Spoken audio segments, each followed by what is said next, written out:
Good afternoon, everyone, and welcome to the RotoWire Fantasy Soccer Show. We are here to break down Saturday, December 7th, three-game classic Premier League slate on DraftKings.com. My name is Jack Burkart. You can find me on Twitter at Jack Burkart, joined as usual by Ryan Belongia.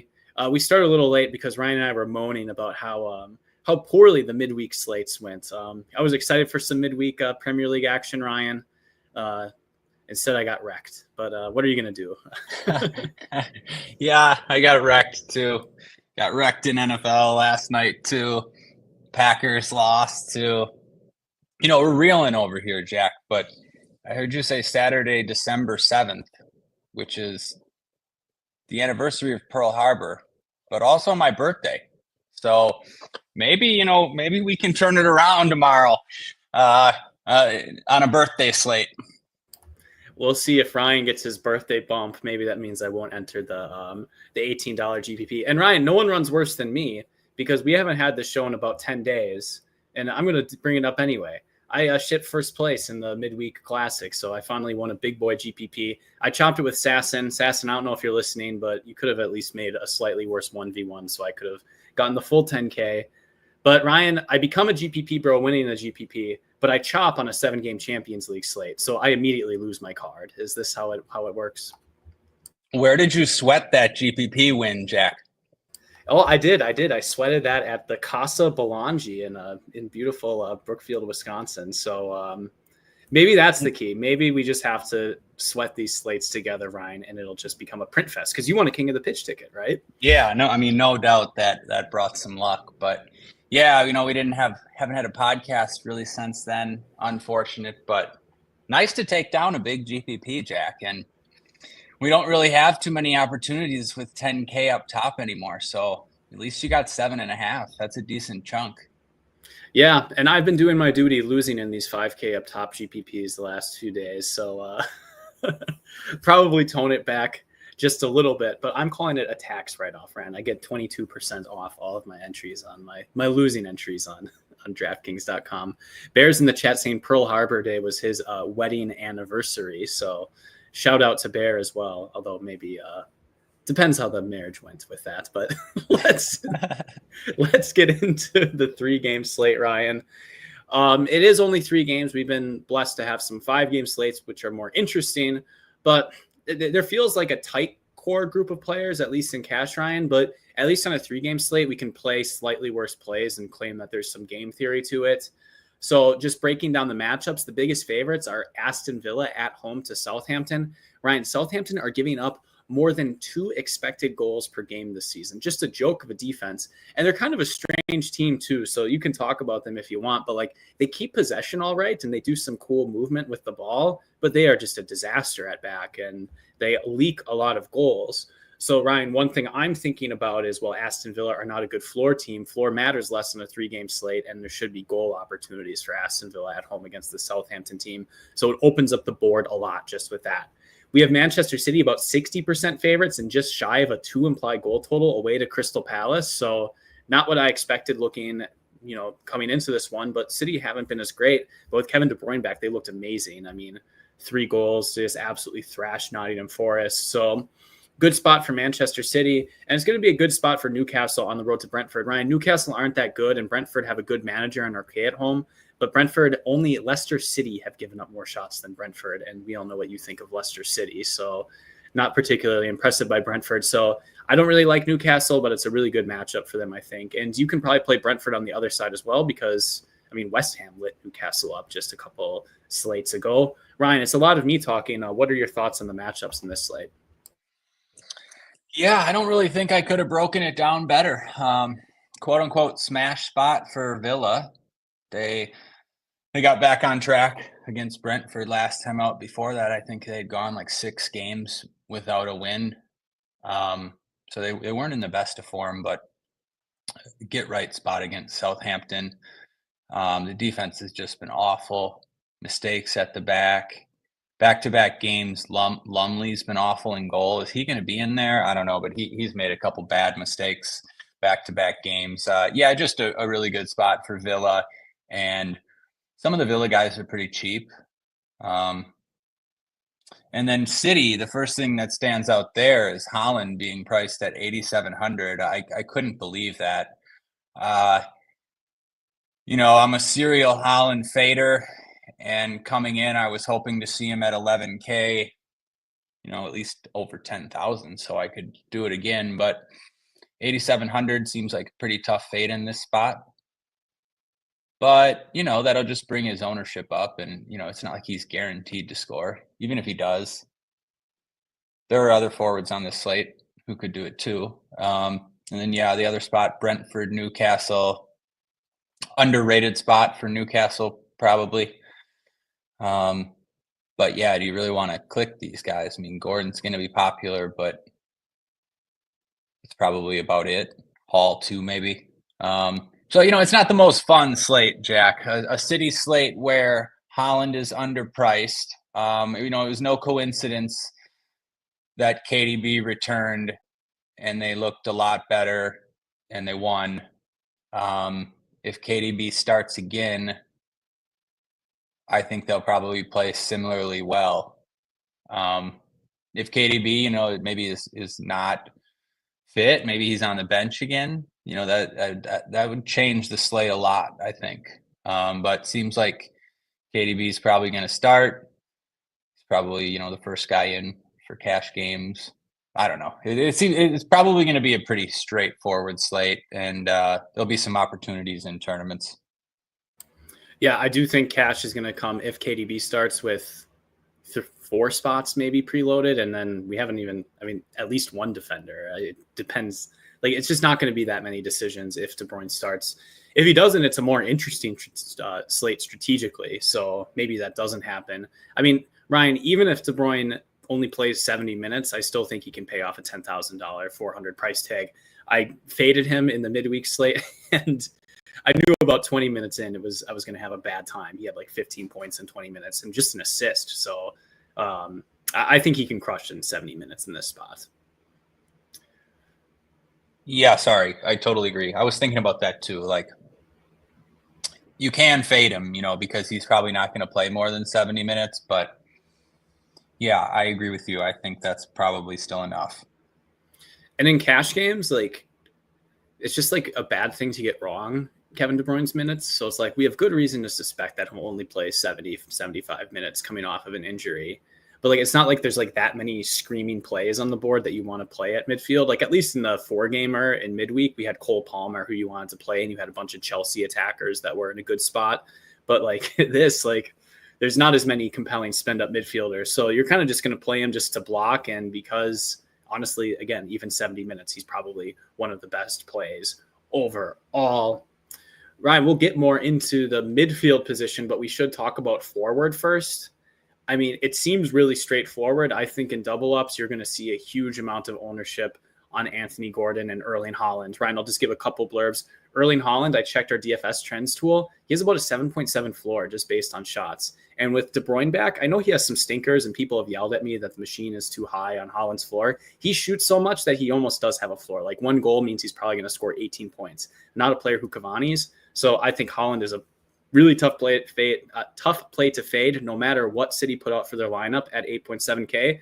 Then Anthony Gordon, even if he subbed off at 75 minutes, he's the only forward that has a set piece role. So I don't know, what do you see it any differently? Are you just clicking Haaland and Gordon in cash games and then moving on with your life? Yeah, I think it's that simple, unfortunately. KDB back is definitely a boost to Haaland, and just too cheap. And then Gordon too, a good spot for Newcastle, splitting set pieces with goal assist upside. Unfortunately, too easy for cash games. For tournaments, you still can fade Haaland. You have Watkins right there at the same price, basically like the same spot, similar player, similar matchup, better matchup actually, lower ownership. I kind of think Doku's going to start again. He scored and assisted last game, played well. First time ever he's more expensive than the other City forwards. So, that would be a leverage option for tournaments. Savinho. But yeah, for cash games, I think it's pretty easy. Yeah, it's not even worth dwelling on. Those are just two of the clearly best plays. I mean, I uploaded my projections to the optimizer, Ryan. I got Haaland at 14.3 points and Gordon at 14. The next highest forward is like Isak. And I think guys like Isak and Ollie Watkins and Savinho and Doku, these are all good tournament plays, and they fit into the construction because they're not much more expensive than either of those players. But I mean, in cash games, if you're not playing these two, I think you're starting pretty well behind, and I don't really see the reason for doing it as far as the other positions go. No, I don't see any reason for doing it. Yeah. Ryan, a couple players I wanted to ask you about who might fit into a utility spot or have midfield eligibility. The first one I wanted to ask you about was Jaden Philogene. You always know a little bit too much about the EFL Championship, and if you look at Philogene's game logs, which I'll pull up as I'm talking, really productive attacker for Hull City and Cardiff over the last 2 seasons, talking about like over 3 shots per game, some good crossing numbers, and a few chances created. He has not hit those levels at Aston Villa on a small sample, but I like taking a shot at players like that. He's less than 6,000. So that's a name I'm interested in for tournaments. I'm curious about your thoughts. And then we also have Igor Thiago. He's slated for his first start against Brentford. We think it'll happen. And he's only 4,500. He fits into a utility spot pretty easily. Scored 16 goals in 26 appearances in the Belgian league. A classic center forward, Ryan, but, cheap goal doesn't hurt on a 3-game slate. What do you think of those plays? No, good questions. Unfortunately, I've never really seen this Thiago play, but I'm excited to see him play. I mean, Brentford, he's their record transfer, brought in as the replacement for Ivan Toney. Not the greatest spot, but only 4,500 for a center forward that they spent a lot of money for. Yeah, I think that's a good tournament play. And then Jaden Philogene, he's an interesting one. You said his numbers for Hull City look really good. He scored the goal of the season in the championship last season. There was a report over the summer that he was about to sign for Barcelona, and it came out, I think, shortly after that his agent leaked that report to drum up some interest. Pretty common stuff in the transfer streets. But people thought he was going to sign for Barca for a day, and it wasn't like the craziest thing based on how he played for Hull City. So yeah, I don't mind taking a shot on him here with Villa in such a good spot. He just played the same position that Leon Bailey plays.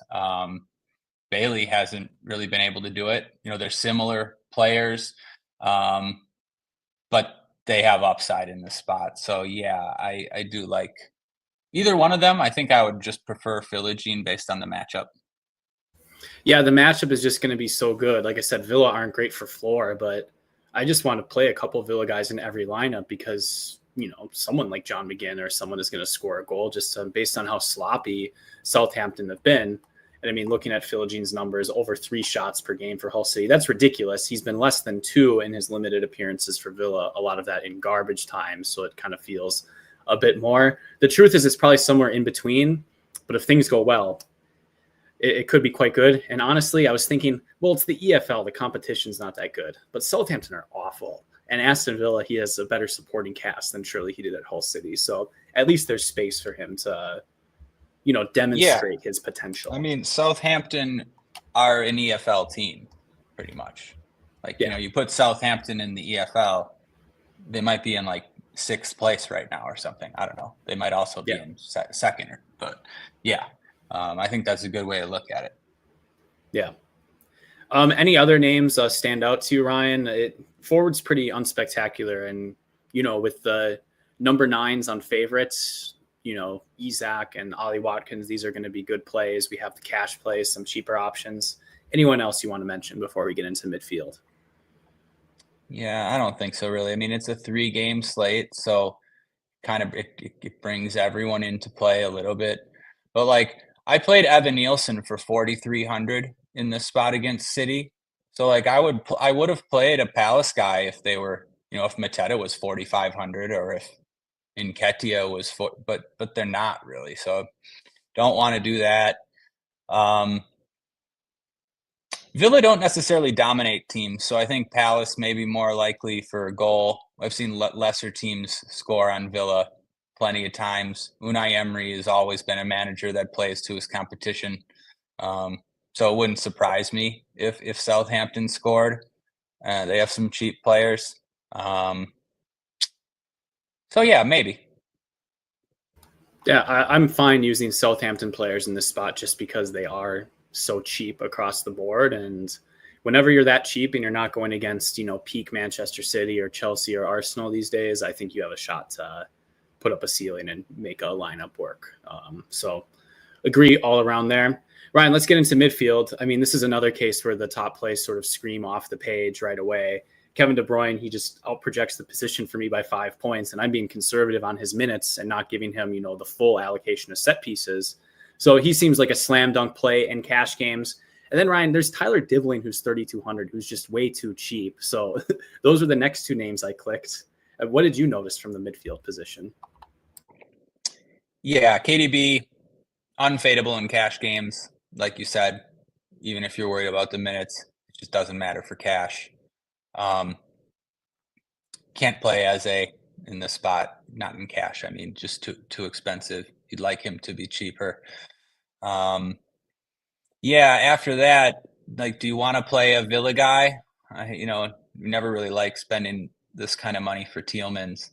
But the numbers kind of back it up. If he gets a goal or assist, he's going to smash, but probably a better play for tournaments.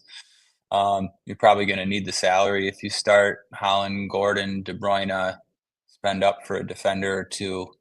I thought you maybe could just play a Villa guy, meaning McGinn or Bailey, since they're both 44 and 43. Too cheap for this matchup. I didn't see Dibling down there at 32.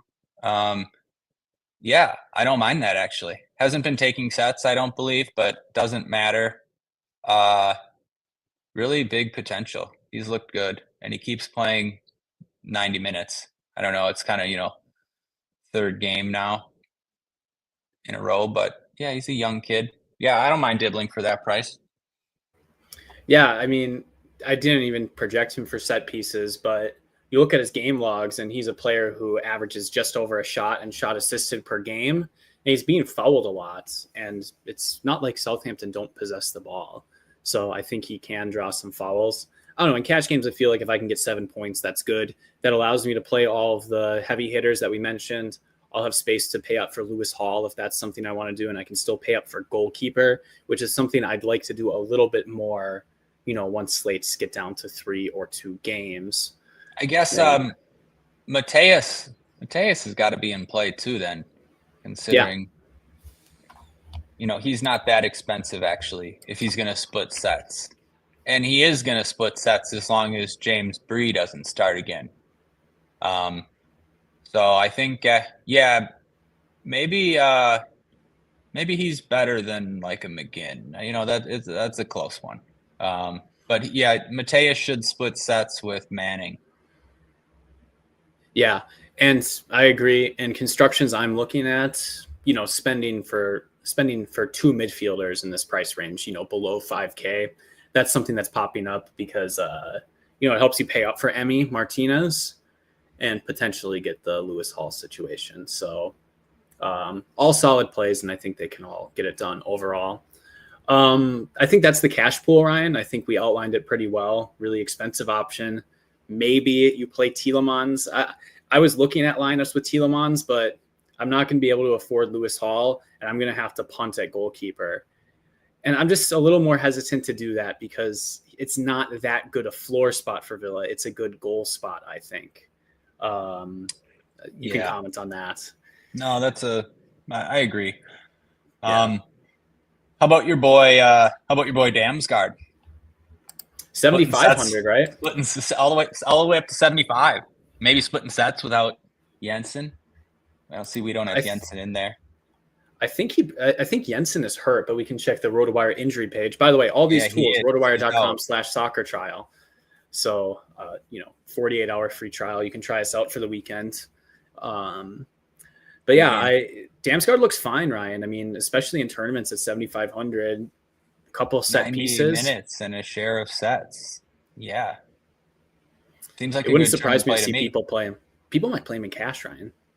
Like you could. It wouldn't be a huge mistake. I'm not going to do it, I don't think. No. But he's a good play. Yeah, same price as Tielemans. It's interesting. Like, I mean, would people choose Damsgaard over Tielemans in cash? The spot's like quite a bit worse. But yeah, he's more attacking, obviously, like much more. Tielemans doesn't shoot much. That's the thing that's killing me with him. Like truly a set piece merchant, Tielemans. I mean, his open play floor is okay, and he's not quite like Andreas. I mean, is Tielemans still on penalties? I know he missed one in Champions League recently. That's why, yeah, we don't know after that brutal miss in Champs League. That was painful. Yeah, I don't know. Wouldn't surprise me if Ali was back on. Yeah, that would make sense to me. So, I mean, if I knew for sure that Tielemans had penalties, it's irresponsible to play Damsgaard ahead of him in cash. But when it's going to be Tielemans taking half of the set pieces, because he still mostly does just take in swingers. He's a right footer, I think. I'm trying to learn Belonginomics with my feet. You're getting there. Slowly but surely getting there. You know, he'll take the free kicks and he'll take some corners, but if you're not shooting a lot at that price, I just get worried about it. I mean, there are constructions that make it work, and I think it's fine. It's just not my preferred way to approach things. Yeah, I agree. I mean, you know, you could always score a long shot, but that's few and far between. And talented players can do that. You know who else can score a long shot? Bruno Guimaraes at 5,600. I think he's a pretty decent play in this spot, Ryan. And, you know, I have to mention Bernardo Silva at 6,300. Those are two tournament names that I think look pretty tempting. Any cheap Villa guy is a good tournament play, like McGinn or Bailey. Who sticks out to you in the GPP formats? Yeah, the guys you said. I don't really see. Yeah, the guys you said. I like Bruno G. Always do. 2 assists against Liverpool. He actually could have scored too. His shot on target was from inside the box. Thank you, Diego. Watkins. Looks like Watkins back on PKs. I mean, assuming they were both on the field together, I think they were. That would make sense after Tielemans missed in Champs League. But yeah, Bruno seems a little too cheap here. Yeah, I think that's about it. Who is the other one you said? Bernardo. Yeah, always a case for Bernardo. Scored a goal. Yeah, he did. Midweek. Yeah, just like a tap in from an inch away, off a KDB header, I think. So yeah, he's pretty cheap at 63. Grealish was actually really good in that game. No one's going to play Grealish now that he's up to 8,000, but he had a 12-point floor and could have scored. Seems like decent leverage. Nobody likes to play Grealish, but when he scores the rare goal, he usually scores like 25 points. Yeah, I don't know. I agree. I think these two expensive midfield lineups are a bit painful to play because then you have to punt a forward spot, and that doesn't feel great necessarily. You can still make it work. So if you're confident in some cheaper plays and you have a lineup that works with a less expensive goal, it would. It would involve fading either KDB or Haaland, I think. Yeah, for sure. Because this isn't a smash spot for City, and if they go up a goal or two early and it's not KDB, there's a very good chance he's going to bust for tournaments at least. So yeah, I think it would involve fading one of those guys, just because I don't think you necessarily want to jam a bunch of cheap guys, like you said, to try to spend up twice at forward, twice at mid, fade like the best defenders. Doesn't really seem like the best move. Not really, but I don't know. Based on the wacky stuff that's been happening, you could though, yeah, like punt goalie, so you're not going to have any Villa there, so you play the $3,600 Southampton keeper. You can get there. Yeah, it just seems plausible, especially because the cheap Southampton pieces are fine. So, we'll have to see how lineups work out. We don't have to get that much into minutia. I really think this is about it at the midfield position, though. Like, Ryan, I was almost going to ask you about Joe Willock, at 4,100. I almost brought up Joe Willock. It's actually, he's like a tournament play because in this projected lineup, he's oftentimes the third furthest forward. He loves to get forward, especially in this lineup. Joe Linton can be like somewhat deeper, but yeah, no, Willock has goals in him. So no, I am in on Willock. He's not going to have a floor, but he always has goals in him. Yeah, and for that reason, even with 60 minutes, I think you can consider him. It's just the opportunity cost is not as high on slates like this. Ryan, it's something I've been struggling with lately because I've gotten too comfy with these like huge 7-game Champions League slates and these 5-game Premier League slates. So if you're kind of just like a questionable play, I just ignore you. Like, and if I lose to that in tournaments, it's fine. Yeah. But once the slate gets thinner, it's been, and this, I suffer with this in Showdown too. Like sometimes bad plays are good in these shorter slates. You're right. Sometimes bad plays are good. And I don't even, it's tough to say it's even bad play at that price. Like you can compare a Willock to like how we used to try to play like a Jacob Ramsey for Villa sometimes in spots like this. Guys like that same position without a floor, really, with like a floor that can come from anywhere or not have a floor, but he shows up in the box and gets goals and assists. Yeah, I agree. And you can give up more floor points in soccer than in other sports and shorter slates because the goal is just it's so meaningful. Just something I'm trying to think about to get better. It's something I'm really, I don't know, when you're playing kind of bad in these shorter slates, like I think I lose like every 2-game slate that I'm in. It starts to weigh heavy on your soul, Ryan. So I haven't, Jack, I haven't done well in them either. Well, Champions League ones, which might be different, but yeah, I don't know. There's just so much variance in soccer, especially in those small slates. I used to, I don't know. I like think those were the best. These smaller slates were the best, but maybe not. They're kind of a crapshoot. Yeah. I mean, if you're on a heater, they probably as the field gets better too. As the field has gotten better, they become like more of a crapshoot. More and more people just like know who the best plays are now. I mean, even quite a few people have a machine now, thanks to you, Jack. I mean, which the lobby is so it is getting sharper. Yeah. Well, it just opens up more game theoretic options like playing Willock. So you're going to get crushed more often because, I definitely try to fade like chalk. I try to take stands on these smaller slates and, I blank. You blank doing that. But you can also crush. It goes the other way, but it's not going to happen as often. Yeah, and it's still not over as far as like a good play. I flip tournament cards and sometimes I'm shocked by the ownership given like what I have projected, and I don't think I'm like a genius or anything, but like I think it points in the right direction. So there's still some spots to feel good about, just tougher to feel amazing about short slates. Maybe it's a spot where you play a little bit more conservatively or you don't push too hard. Depends how you feel about some of the plays though. If you have a lean, then you can really crush in these 3-game slates just because of how binary the outcomes can be. Right. Let's talk about defender. I think there's 3 plays that people are going to consider in cash, Ryan. Ian Maatsen might start, and he's a 70-minute risk. But if Leon Bailey doesn't start, Ian Maatsen should be projected for left-footed set pieces. So that would be one play that I'm interested in, even only at 7,000. I mean, Maatsen's a bit too volatile for my liking, but a good play nonetheless. Ryan Manning's played 90 minutes in the last 2 games, and he has a share of set pieces as well. He's gone over 11 floor against like Chelsea, and then I think against another like pretty good team. So he's been drawing a lot of fouls, I noticed, but still, like you're looking at a guy who can pay off a $3,900 price tag.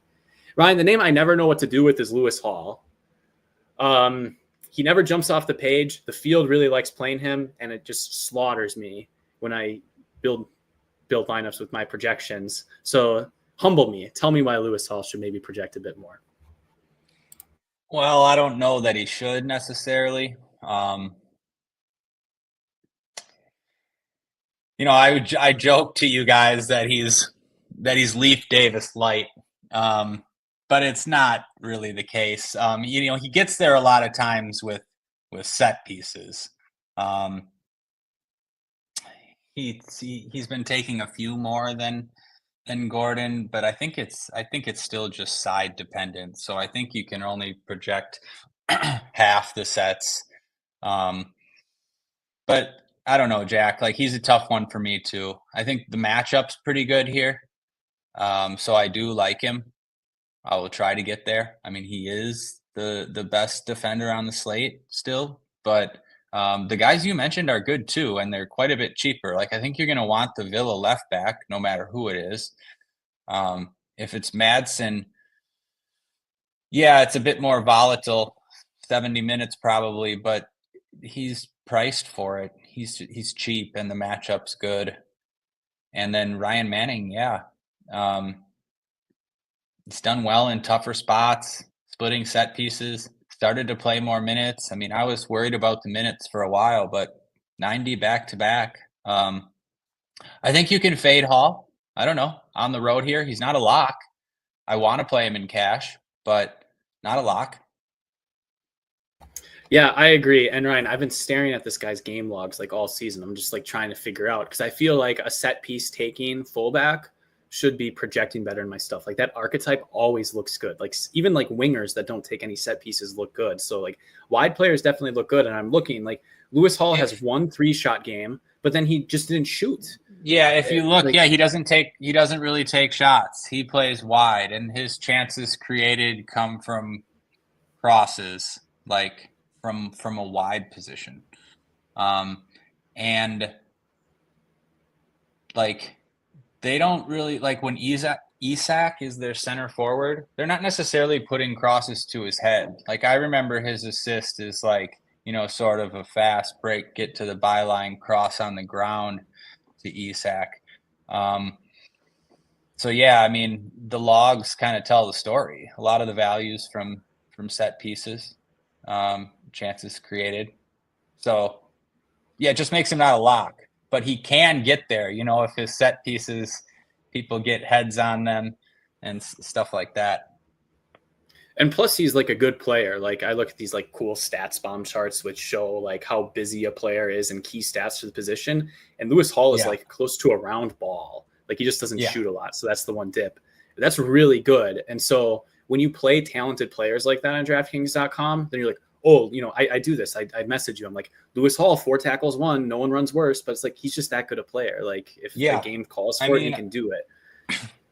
Absolutely. Yep. You said it perfect. I mean, didn't Newcastle spend like 40 million on him? He came from Chelsea. He had to play for Chelsea when he was like 17, 18, when they had all those injuries.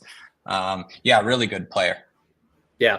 I mean, it's the same thing with I just recommended without hesitation, Bruno Guimaraes, because, he's got goal upside at least, but that's another player. If he doesn't shoot, he's winning tackles or intercepting passes, or he's drawing fouls. Like, just a player who has outs to scoring, those 7 floor points, it just makes the floor much more safer. So I feel like he's just got so many routes to get there.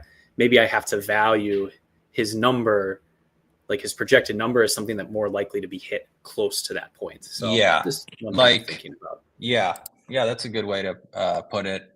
And like, he's clearly safer than the other 2 guys. So that's priced in, I guess. I mean, you're going to get 90 minutes, and he's playing for a better team. I don't know. Yeah,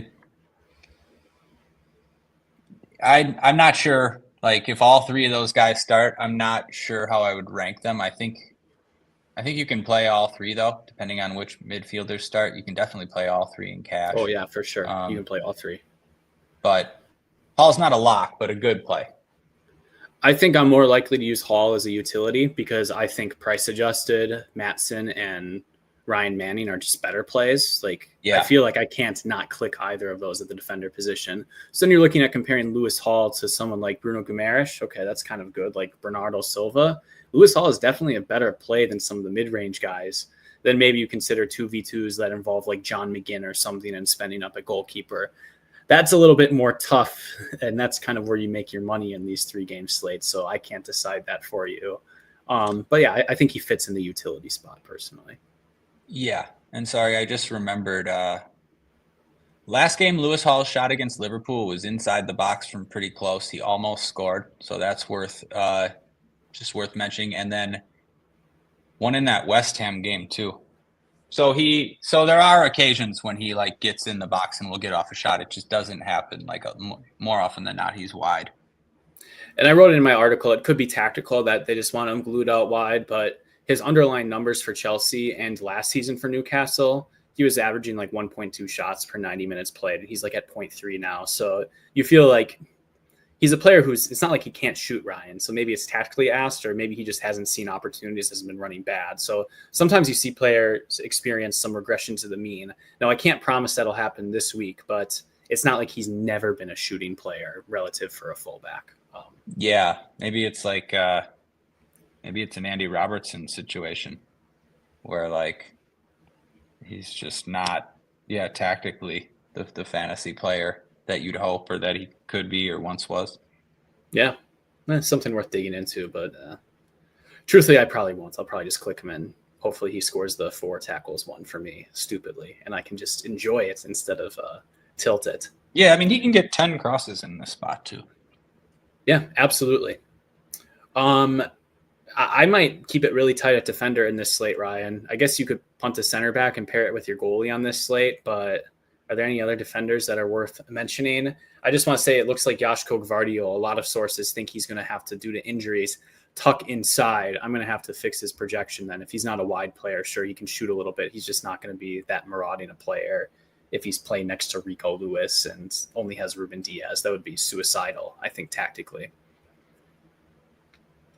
Yeah, I hadn't seen that. So what? They're short. Oh, he's going to play center back maybe? Okay. Yeah, so Rico Lewis is being slotted in. Multiple. This is like, I think Ake is hurt. I think Akanji is hurt.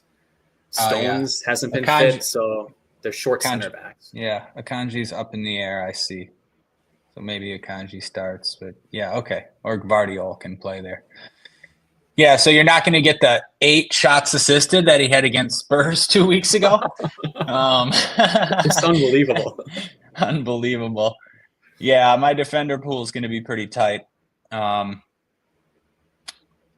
don't know who else you'd throw in there. Kyle Walker-Peters has some good games sometimes if he plays on the wing. He did well against Chelsea last time out. Yeah, I think it's a right-sided center back. So, former Tottenham Hotspur legend. And his assist came from the left wing, though. So, I remember he got to, like, I don't know if it was, like, from open play or, like, a broken set piece. But his assist came from the left wing. He got to the byline and pulled it back for whoever scored. I don't remember. Yeah. I'm expecting concentrated ownership at defender. It's tough to make a case for anyone here. Like, we tried to make cases for Livramento last year, and it just hasn't materialized as an attacking player. I don't want to play Palace guys. You know who would be? I know who you would want to play. $3,200 Matty Cash coming off a goal against Brentford. How about that? Ooh, he's only 3,200 if he starts at right. Would that tempt you? Would you be tempted by 3,200 Matty Cash? I've made some money with Matty Cash in my Showdown career. Just because sometimes his goal odds are pretty good. But man, the amount of times that Matty Cash screwed me because of yellow cards, he is not a well-disciplined player. He's aggressive. Yeah, so that would be fun actually. $3,200 Matty Cash. Saves you $1,000 from a Matson, and you can use that money pretty well to get up to that, Tielemans range at midfield. I dig it, Ryan. I would play some Matty Cash. I can sign on to that. Yeah, me too. How are you feeling about goalkeeper in this one, Ryan? I kind of would like to play Emi Martinez. I know it's not the best spot, only 70% implied win probability. Cheat sheet says 38% clean sheet odds. Emi hasn't been the goalkeeper of the year, really, it seems like, but whatever. Goalkeeper's so volatile. I don't think we should be thinking too much about that. So it's a pretty price to pay, but I mean, are you that convinced that Mark Flecken can keep a clean sheet? And certainly, I mean, it's extremely thin that either Dean Henderson or Joe Lumley wins or keeps a clean sheet. Maybe you can get like a scammy game based on shots and saves. It just leans me to want to spend up. And Ryan, we buried the lead. Ederson might be gone. It might be Stefan Ortega's season, and our national nightmare might be over. I was going insane. Every single time I do this show, I look at Manchester City, 40% clean sheet odds. Well, I guess I can play Ederson. It can't be that bad. And just like, like clockwork every single time. Concede. I hate this guy. Ortega, maybe it's different now. What do you think?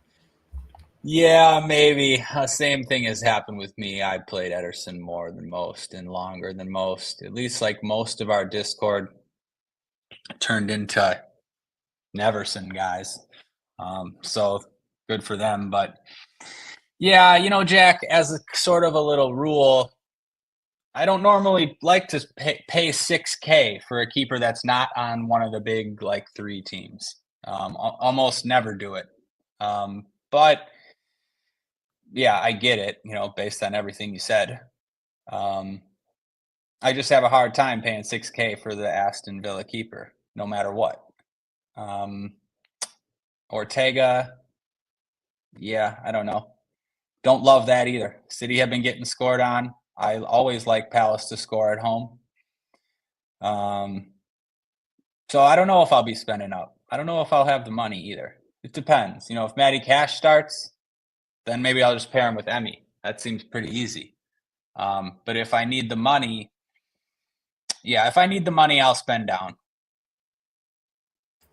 Yeah, there are names to spend down and play for. Newcastle, slight road favorites. Nick Pope can't be that expensive. I think the number was definitely like 4,800. Yeah. So he'll be a good option. Flecken too. No team, I think, on this slate has allowed more shots on goal. Like Brentford allow a lot of shots on goal, and some of that's a little bit of luck, but they also allow a lot of shot volume. So it makes me think that Mark Flecken has save and win upside. So I wrote him up in my article, sort of like a cash game keeper. He can get the 5-point win bonus, or he can score you 6 points, give up 2 goals, but had 6 saves or something like this. So feels like a comfy click. Mark Flecken does. I agree. Yeah, I agree. Yeah. Joe Lumley seems pretty bad. Yep. Yeah. Maybe people are just going to pay a ton of Pope and Flecken. I think I wouldn't be surprised to see them dominate cash games and tournaments. And dominate mean like 30% or something like this. I can also, I agree. I can see some people playing Lumley too, actually. Just like, I have Holland and De Bruyne. So I'll play the cheap keeper that's not playing Man City. Yeah. I mean, if you want to play Tielemans too in that sort of lineup and then make it work in cash, I think there's a couple lineups that only work with Joe Lumley, which is always fine. You just have to, you're rolling the dice a little bit on saves in exchange for slightly better players and slightly more upside. I feel like I actually had something to say and now I forgot. What a shame. I don't know. It's goalkeeper. Good luck. Oh, what I was going to say, I think Nick Pope might be popular in tournaments because Brentford pieces are expensive. Brian Mbeumo is like 9,200 in midfield only. That's really tough to pay for. Yohan Wissa is 9,500 in midfield eligible only. Damsgaard, he's not really a goal guy, and 7,500, so he's expensive. So if people aren't playing Brentford pieces, I know not a lot of players are like doing optimizer rules and something. Nick Pope is just often going to be a very easy name to play that's correlated with the rest of your lineup. Yeah, absolutely. I think that's what's going to happen. And same with Flecken even. Well, although people will have Gordon. So more so Pope. Yeah. I think that makes sense. So maybe I get low owned Emmy, Ryan, so I can play an expensive low owned keeper. Low owned Emmy. And feel like probably will be. I'll feel like I get it in good, and then we're going to see a 22nd minute Adam Armstrong goal.